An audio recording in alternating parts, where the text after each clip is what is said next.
মায়ের মৃত্যুর ঠিক 2 দিন পর রাত প্রায় 11:30 রুমের দরজায় কেউ যেন আস্তে আস্তে করে ধাক্কা দিচ্ছে। দরজা খুলতেই ময়না খালা তাড়াতাড়ি করে আমার রুমে ঢুকে যায়। সারা রাত ময়না খালা আমাদের আউট হাউসে থাকে। সারা দিন ঘরের সব কাজ করে আর রাতে সেখানে থাকে, কিন্তু আজ এখনও আউট হাউসে যায়নি তিনি। কি হয়েছে খালা, কিছু প্রয়োজন? কথাটা জিজ্ঞেস করতেই তিনি চারপাশটা একটু ভালো করে দেখে নিল। তারপর আমার দিকে এগিয়ে এসে খুব আস্তে আস্তে কানের কাছে এসে বলল, তোমার সাথে দরকারি কথা আছে বুবুজান। আচ্ছা বলুন তাহলে। খালা এবার একটু চুপচাপ, কি যেন ভাবছে। আচ্ছা খালা বলেন তাহলে, কি বলবেন? রাত তো অনেক। খালা এবার কিছু না ভেবেই সোজা সাপটা বলে দিল, বড় মনিরে তোমার আব্বাই মারছে। আমার মাকে খালা বড় মনি বলে ডাকতো, কারণ আমার চাচিদের ঘরেও তিনি মাঝে মাঝে কাজ করতে যেতেন, তাই চাচিকে ছোট মনি বলে ডাকে। ময়না খালার কথাটা শুনে আমি রেগে যাই। এই রাতে তিনি আমার রুমে এসে আমাকে বলছে যে আমার বাবা নাকি আমার মাকে খুন করেছে, যেটা অবিশ্বাস্য আর ভিত্তিহীন। মায়ের 2 দিন আগেই মৃত্যু হয়, ঘুমেই মারা যান মা। ডাক্তার বলেছে হার্ট অ্যাটাকে মৃত্যু। এখানে ময়না খালা এসে কি যা তা বলছে। আপনি কি সব বলেছেন খালা? আপনি হয়তো ক্লান্ত, আপনি যে বিশ্রাম করুন। উনি আমার কোনো কথাই শুনতে চাচ্ছেন না। অনেক বুঝিয়ে তারপর ওনাকে ওনার ঘরে পাঠাই। ওনার যাওয়ার পর কথাগুলো মাথায় কেমন জানি ঘুরপাক করছিল। বাবা মাকে খুব ভালোবাসতেন, আর মায়ের মৃত্যুর পর তো বাবা পুরোই মানসিকভাবে ভেঙে গেছেন। না না, আমি শুধু শুধু বাজে কথা ভাবছি। রাতে আর তেমন এই কথা নিয়ে ভাবিনি, ঘুমিয়ে পড়ি। সকালে রান্নাঘরে যেয়ে দেখি ময়না খালা নেই। সকালের নাস্তাও বানানো হয়নি, কিন্তু প্রতিদিন 9টা বাজার আগেই খালা সব তৈরি করে রাখতেন। হয়তো কাল রাতে দেরিতে ঘুমিয়েছে, তাই এখনও সময় করে উঠতে পারেনি। আমি নাস্তা বানিয়ে সব রেডি করেই বাবাকে ডাকতে যাই। বাবা ইদানিং খুব অন্যমনস্ক থাকেন। মনে হয় যেন তার আশেপাশে কি হচ্ছে তার খবর থাকে না। বাবার রুমের দরজা খোলা। ভেতরে যেয়ে দেখি বাবা চেয়ারে বসেই আছেন। বাবাকে ডেকে উঠিয়ে ফ্রেশ হতে পাঠাই। এদিকে আমিও ময়না খালাকে দেখতে আউট হাউসে যাই। আউট হাউস তালা দেওয়া, কেউ নেই ভেতরে। তাহলে খালা গেল কোথায়? বাসায় এসে দেখি বাবাও খাবার টেবিলে বসে আমার জন্য অপেক্ষা করছে। সাধারণত আমি, বাবা, মা আর ময়না খালা একই সাথে নাস্তা করতাম। বাবা ময়না খালার কথা জিজ্ঞাসা করে। আমি বলে দেই তিনি বাসায় নেই, হয়তো মেয়ের বাসায় গেছে। ওনার মেয়ের বাসা আমাদের এখান থেকে 1 মাইল দূরে। সব কিছু গুছিয়ে নিজের রুমে চলে যাই। বাবাও হাঁটতে বের হয়। ছোটোখাটো মিলাদ পড়াবে, সেই জন্য বোধহয় চাচার বাসায় গিয়েছে। এদিকে দুপুর হবে ময়না খালার কোনো খবর নেই। ময়না খালার কোনো খবর নেই। শেষ নিজেই সব করে বাবাকে খাবার দিয়ে দুপুর বাদে বিকেলে বের হই। উদ্দেশ্য ময়না খালার মেয়ের বাসা। রূপা আপার বাসায় যাওয়ার পর জানতে পারি খালা কাল রাতে 8টায় সেখান থেকে বেরিয়ে পড়েছিল। তাহলে খালা গেল কোথায়? আমার কালকে রাতের কথাই কি তিনি কষ্ট পেয়েছিলেন? কিন্তু আমি তো তেমন কিছু বলিনি। বাসায় ফিরে আউট হাউসের ডুপ্লিকেট চাবি মায়ের ড্রয়ার থেকে বের করি। মায়ের কাছে সব কিছুর চাবি থাকতো।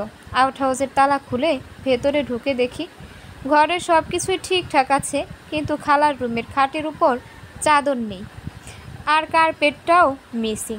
হঠাৎ কি হলো? খালাই বা কোথায়? ভাবতে ভাবতে আউট হাউস থেকে বের হয়ে গেলাম। সেদিন পুরো রাত ঘুম হয়নি। পরের দিন রূপা আপা আমাদের বাসায় আসে তার মায়ের খবর পেয়েছি কিনা জানতে।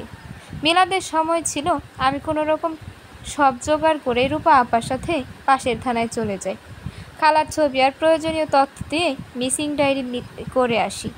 ওনারা বলে ওনারা খুঁজবে খালাকে, কিন্তু আমার কাছে সব কিছুই খুব অগোছালো লাগছিল। পরের দিন সকালে পুলিশ বাড়িতে আসে, আমাদের সবাইকে বেশ কিছু প্রশ্ন করে আর আউট হাউসের চাবিটা নিয়ে যায় সেটা চেক করতে। ওনারা পুরো ঘর খুঁজে তেমন কিছু পায়নি, কিন্তু আউট হাউসের পাশের কুয়াতে নাকি দড়ি বাঁধা দেখে।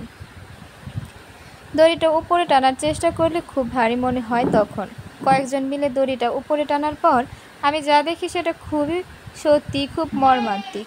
ময়না খালার ঘরে যেই কার্পেট আর চাদরটা মিসিং ছিল, সেই দুটোর মধ্যে ময়না খালার লাশ পেঁচানো। পুরো একদিন এই কুয়ার পানিতে এভাবে থাকার কারণে চেহারা তেমন ঠিকভাবে বোঝা যাচ্ছিল না, তবে এটা ঠিক যে এটা ময়না খালার লাশ।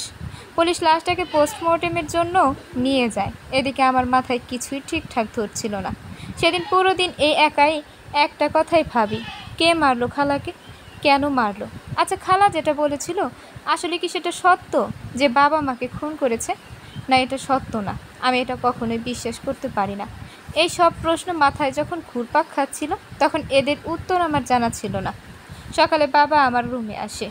শোন মা, যে পৃথিবীতে আসে তার যেতেও হয়, তুই মন খারাপ করিস না। বাবার কথাটা শুনে খুব অদ্ভুত লাগছিল। বাবা এই ব্যাপারটা এত সাধারণ কিভাবে ভাবতে পারে?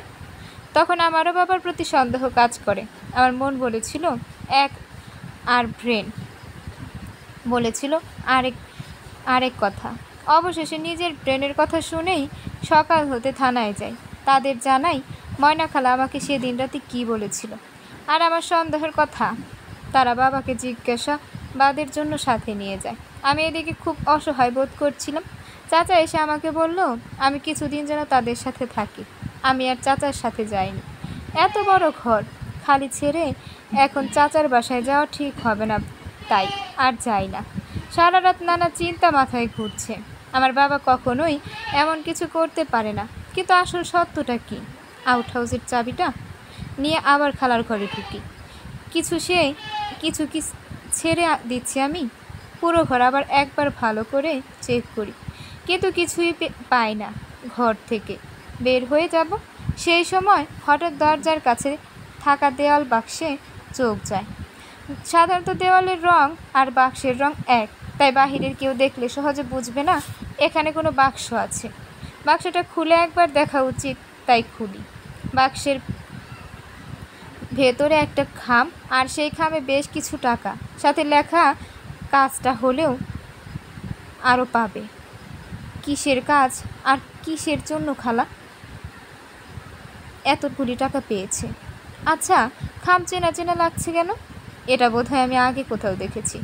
বাসায় যেই পুরো ঘর খুঁজে মায়ের রুমে ঢুকি। মায়ের ওষুধ এর ঝুড়িতে এমন আর একটা খাম। মায়ের ওষুধ সাধারণত চাচাই এনে দিত। কেন জানি এখন সব কিছু একটু একটু পরিষ্কার লাগছিল, কিন্তু আমি পুরোপুরি শিওর ছিলাম না। কথাগুলো থানায় যেয়ে জানাতে তারা আমার ছোট চাচাকেও জিজ্ঞাসাবাদের জন্য ধরে আনে। উনি প্রথম কিছুই জানে না বলে ঠিকই, কিন্তু নানানভাবে ভয় দেখানোর পর সত্যটা স্বীকার করে। আমার বাবা তার সম্পত্তি নতুন করে দলিল করার সিদ্ধান্ত নিয়েছিল, যার অর্ধেক মা আর অর্ধেক আমার নামে। আর কোনো কারণে মা বাবা যদি কিছু হয়ে গেলে সব চাচার নামে চলে যেত। সেই কারণে তিনি মাকেও ভুল ওষুধ দিয়ে মেরে ফেলে আর ময়না খালাকে টাকার লোভে মিথ্যা বলতে বাধ্য করে, যাতে আমি বাবাকে অবিশ্বাস করে মায়ের মৃত্যুর জন্য পুলিশের কাছে বাবাকে ধরিয়ে দিই। আর চাচা এই সুযোগ নিয়ে আমারও ক্ষতি করতে পারে। দুর্ভাগ্যবশত আমি খালার কথা বিশ্বাস করিনি, আর খালাও তার কথার খেলাপ করার ভয় দেখায়। সেই জন্য তাকেও চাচা নিজের পথ থেকে সরিয়ে ফেলে। খালার লাশটা চাইলে তিনি গায়েব করে দিতে পারতেন, এতে কেউ বুঝতো না যে তার খুন হয়েছে। সে নিজে ইচ্ছে করে এমনভাবে লাশটা লুকায় যাতে এটা পাওয়ার পর আমার সন্দেহ বাবার প্রতি বেড়ে যায়। সব কিছু জানার পর নিজের আশেপাশের মানুষদের উপর থেকে বিশ্বাস করার কারণ হারিয়ে ফেলি। মাঝে মাঝে আপন মানুষেরাই যে আড়ালে থেকে আঘাত করে, এটা না চাওয়া খুব বড় এক সত্য হয়ে যায়।